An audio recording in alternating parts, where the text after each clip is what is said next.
Hola a todos. Hoy vamos a meternos de lleno en el mundo del machine learning o aprendizaje automático. Vamos a desarmar los conceptos clave para entender de verdad qué hay detrás de toda esta tecnología. A ver, ¿es magia o son matemáticas? Mucha gente lo ve y piensa que es casi brujería, ¿no? Pero como vamos a ver, aquí no hay trucos de sombrero. Lo que hay es una combinación súper potente de dos mundos. Y bueno, en el fondo, de eso se trata. El Machine Learning es la unión de la ciencia de datos con la ingeniería de software. El objetivo, súper simple pero muy poderoso, tomar un montón de datos del pasado, de cosas que ya pasaron, y usarlos para construir un modelo que pueda predecir qué va a pasar en el futuro. Ok, esta es la ruta que vamos a seguir. Primero, ¿qué es un modelo? Después, los tipos principales de aprendizaje. Le daremos un vistazo al Deep Learning, veremos cómo se mide el éxito y cerraremos con una conclusión sobre datos y personas. ¡Arranquemos! Empecemos por el principio. ¿Qué es exactamente un modelo? Es como el motor de todo este sistema. Miren, esto funciona en dos fases. Es bastante lógico. La primera es el entrenamiento. Aquí es donde el modelo, digamos, va a la escuela. Le damos todos los datos del pasado para que estudie y aprenda. La segunda fase es la inferencia. Una vez que el modelo se graduó, lo ponemos a trabajar para que use lo que aprendió y haga predicciones sobre datos nuevos. Y en el fondo, todo se puede resumir en una fórmula que seguro recuerdan de la escuela. Y igual a f de x. Parece simple, ¿verdad? Pero aquí está la clave. La x son las cosas que ya sabemos, las características que observamos, y la y es lo que queremos predecir. La magia del algoritmo durante el entrenamiento es encontrar esa f perfecta, esa función matemática que conecta los puntos. Bueno, pero no todos los modelos aprenden igual. Hay, digamos, dos grandes estilos de aprendizaje, el supervisado y el no supervisado.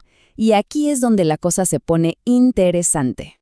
La gran diferencia, y esto es clave, está en los datos que usamos. Con el aprendizaje supervisado, es como si al modelo le diéramos un libro con las preguntas y al final, las respuestas. Así aprende, comparando. En cambio, en el no supervisado, solo le damos un montón de datos desordenados y le decimos, a ver, encuentra algo interesante aquí, organiza esto. No tiene respuestas previas. Ok, quedémonos un momento con el aprendizaje supervisado.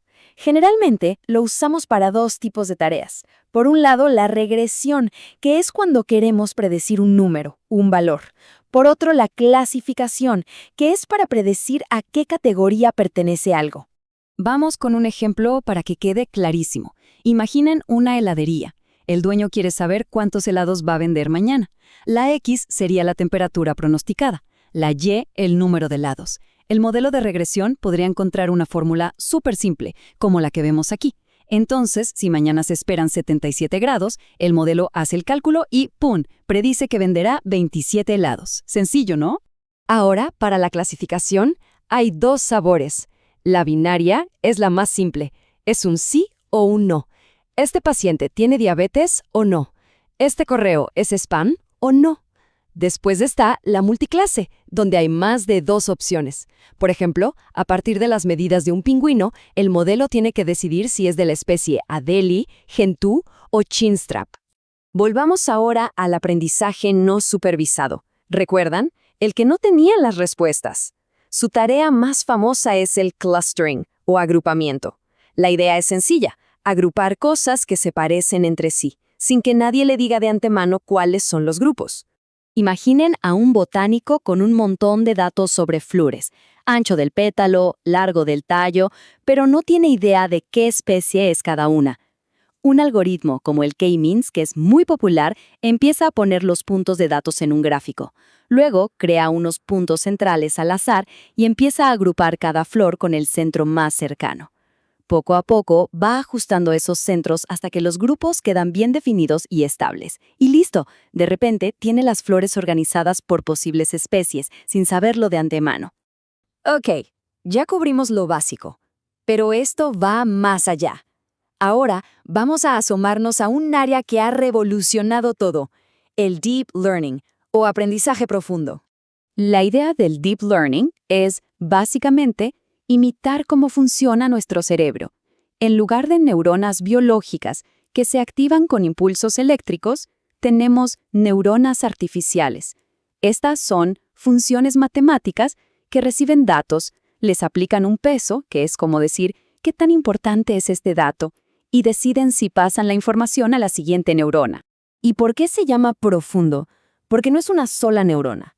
Son capas y capas de ellas, apiladas una tras otra. El modelo aprende ajustando todos esos pesos en todas las capas, una y otra vez, para minimizar el error entre lo que predice y lo que es real. Así, poco a poco, aprende a reconocer patrones súper complejos. Muy bien, ya construimos y entrenamos nuestro modelo. Parece que funciona. Pero, ¿cómo estamos seguros? ¿Cómo sabemos que no nos está engañando? Pues hay que ponerle una nota, hay que evaluarlo. Y aquí viene la regla de oro. Para validarlo, no podemos usar los mismos datos con los que estudió. Eso sería hacer trampa. Lo que hacemos es probarlo con un conjunto de datos completamente nuevo que el modelo nunca antes ha visto. Es su examen final. En clasificación, una de las herramientas más útiles es la matriz de confusión. El nombre asusta un poco, pero es súper sencilla. Básicamente es una tabla que nos dice, de todas las veces que predijo sí, cuántas acertó y cuántas se equivocó. Y lo mismo para cuando predijo no. Nos da un panorama completo de sus aciertos y sus errores.